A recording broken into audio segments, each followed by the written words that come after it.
কাছাকাছি পাশাপাশি। তারপর আমি জানতে পারলাম যে ওনারা আমাদেরই নেবার।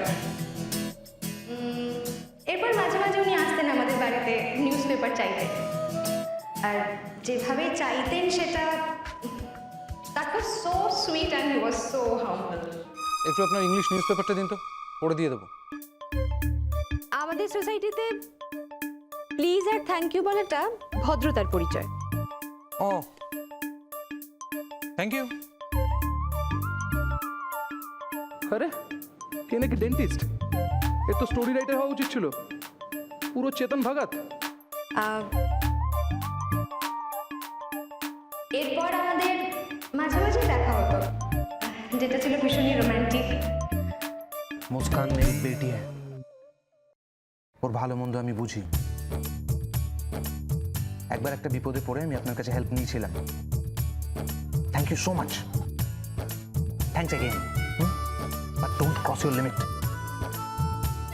আর তার থেকেও যেটা বেশি রোমান্টিক ছিল সেটা ওনার মিষ্টি ব্যবহার। আরে ছোড়ো ইয়া, কত মেয়ে আছে জানো যারা আমাকে বিয়ে করার জন্য পাগল। কোর্টরুমে জাজের সামনে, অতগুলো লোকের সামনে চোখে জল ফেলে মুস্কানের জন্য ভালোবাসা দেখিয়ে যে দুর্দান্ত নাটকটা করলেন, দ্যাট ওয়াজ পারফেক্ট, পারফেক্ট। দাঁড়িয়ে থাকবেন না প্লিজ, জিজ্ঞাসা করুন নিজের মাকে কেন আমার অফিসে গিয়ে আমার পে স্লিপ দেখতে চেয়েছিলেন, কোন সাহসে? আপনি মুস্কানকে ভালোবাসা দেবেন আর আমি আপনাকে বিয়ে করে নেব? নিজেকে আয়নায় দেখুন, নিজের স্ট্যাটাস দেখুন, নিজের অকাত দেখুন। এটাও আমাকে আবার ইমপ্রেস করলো নতুন করে। আসলে মুস্কানের বাবার হৃদয় এতই বড় যে সেখানে মুস্কানের জন্য রয়েছে অনেক অনেক ভালোবাসা।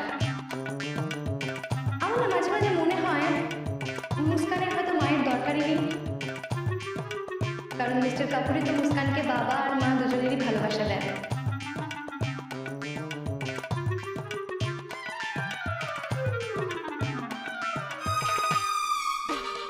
কে বলেছে তোমার মামি এখানে আছে? মুস্কান চুপ করে থেকো না, উত্তর দাও। ওর লাগবে তো আসতে। Answer me Muskan, answer me. আচ্ছা আপনি ওকে এত বকছেন কেন? ওর কোনো দোষ নেই। He is a loving father. তারপর আমাদের বিয়ে হয়ে গেল। বিয়েটা যেন একেবারে পূর্ব পশ্চিমের কোয়ালিশন। আসলে আমাদের কালচার, আমাদের ব্যবহার, আচার বিচার সমস্ত কিছু তো অনেকটা আলাদা, কারণ ওরা পাঞ্জাবি, আমরা একদম ভেতো বাঙালি। কিন্তু তবুও আমাদের ভালোবাসা সবাইকে এক করে দেবে। এবার নিশ্চয়ই লাবণ্য মম্মিজির বদনাম করবে। আর এরপর যেটা সব থেকে বেশি ইন্টারেস্টিং সেটা হচ্ছে বিয়ের খাবার।